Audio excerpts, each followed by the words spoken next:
So crystalline solids have those regular repeating patterns. They have points, boiling, freezing points, etc. Amorphous solids are the solids that are not crystalline. So it's the other type of solids. Amorphous solids, no specific points, and they're without form. So these are the examples of like rubbers, glasses, plastic. These substances soften over a range of temperatures before becoming liquid. So if you have a solid, glass, and you heat it, it's not going to be this solid glass, liquid glass. There's going to be that range where it's kind of soft, it's pliable, it's movable. You can blow it and it forms, okay? Rubbers, glass, plastic, these are your amorphous solids. You can't do that with a chunk of ice. If you heat up a chunk of ice, it's going to melt, you're going to have liquid water, and then you get the solid. I mean, obviously it takes some time for it to completely melt, but you can't mold it. You don't have this range where it softens. So obviously glass is an example, and then it allows it to be molded or to be blown. Okay. Now let's talk about changes of state. Obviously, changes of state. Well, what if you're in Maine and you go to North Carolina? That would be a change of state, right? That amuses me. I'm just going to chuckle a little bit amongst myself and move on to what we really want to talk about. Changes of state dealing with gases, liquids, and solids.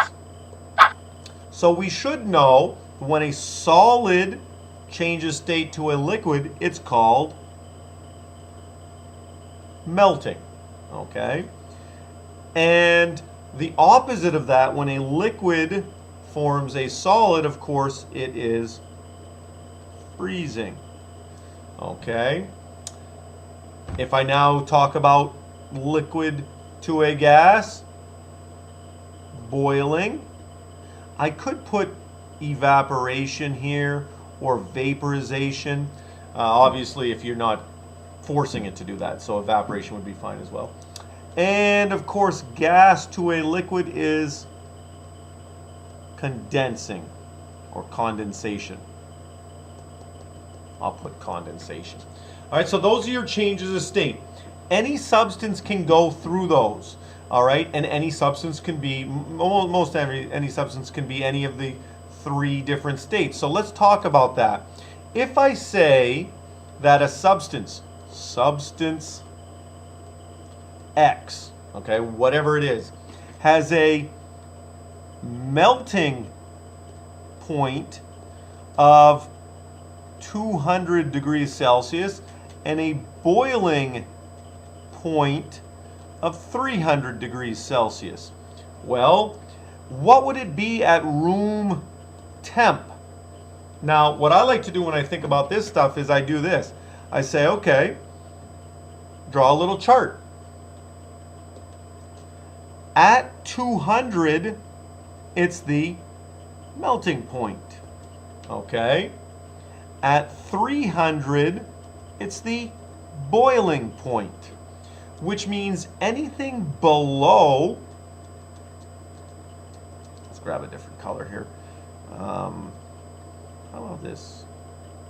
Yellow. Anything below 200 is going to be a solid. Anything between 200 and 300 is going to be a liquid, and anything above the boiling point, obviously, is going to be a gas. All right? Room temperature, right around 20 to 25 degrees Celsius, depending where you are.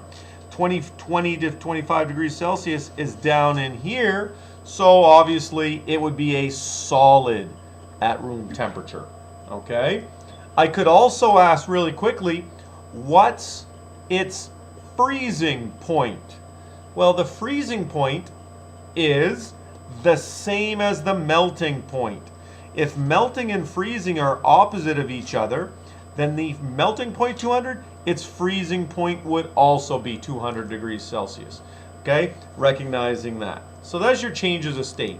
Now, there's also two changes of state besides the ones I've discussed, and that is when a substance goes directly from a solid to a gas and skipping the liquid state. That is called sublimation, or to sublime. Iodine does that. Iodine is a crystal, is a solid at room temperature. If you leave it in its container, you'll actually see, if you open up the container, you'll actually see little crystals on top because it sublimes, it forms a gas directly, so it doesn't go through the liquid point. And the same thing here, we do have, let me move this over, from a gas to a solid, and this is deposition.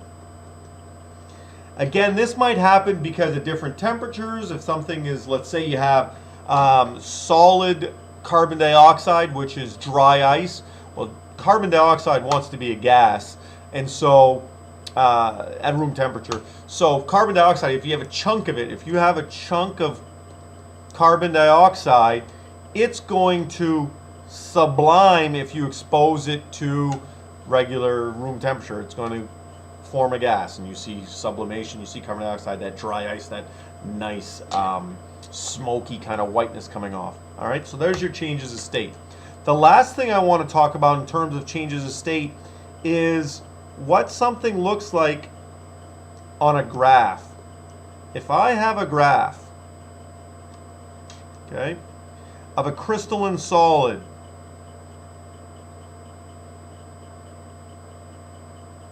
okay, there's going to be this plateau line. And what this basically means is this.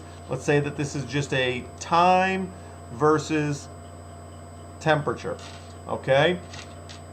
If you're starting something that's a solid, okay, so this is a solid. As you increase it, once you get to the melting point, what happens is this plateau happens because all molecules are changing state. Okay, so if you take a cube of ice, you heat it up, obviously the exterior ones are going to melt first, but all of the molecules of water are going to melt to the liquid state. So that would be your liquid. Okay, as you continue to heat it, moving up, then there's going to be a point where this. Let me put this as our melting point. This would be your boiling point. Okay, again, all the liquid water would have to evaporate off or boil. If you have your thermometer in a beaker of water and you're boiling it, once it gets to 100 degrees, which is the boiling point, and starts to boil, you're not going to see that temperature change. It's still going to remain 100 until all that liquid is a gas. So you have these plateaus, and again, that plateau, over that time, the temperature will not change. All the molecules are changing from one state to another. Now, if I would have something that would be a gas, and I would cool it down, the same thing would happen. There would be plateaus where my gas would change from condense to a liquid. Would condense to a liquid, and then it would freeze to a solid. Again, those plateaus are where the entire thing are changing. So that's changes of state.